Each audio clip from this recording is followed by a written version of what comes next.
Sa pag-network, saan po the best mag-focus? Sa pagbenta ng products or pag-build ng network?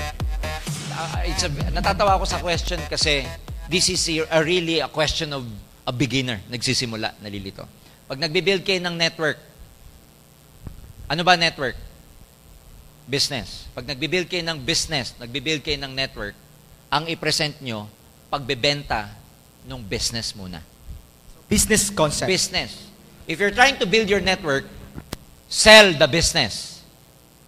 If you're trying to build your network, ang ibebenta nyo, yung marketing plan. Correct. Maliwanag. Mas madali na ang product movement pag may network na. Correct. Pero mas mahirap mag-product movement nang wala kayong network.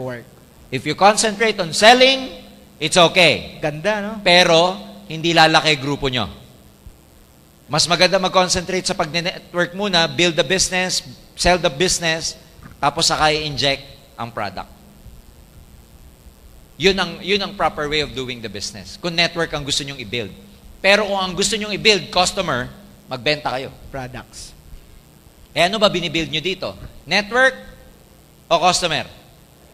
O di business ang ibenta nyo.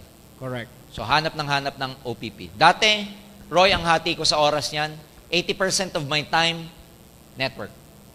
20% of my time, sell the products. 80-20 ang tawag. Paritas. Okay?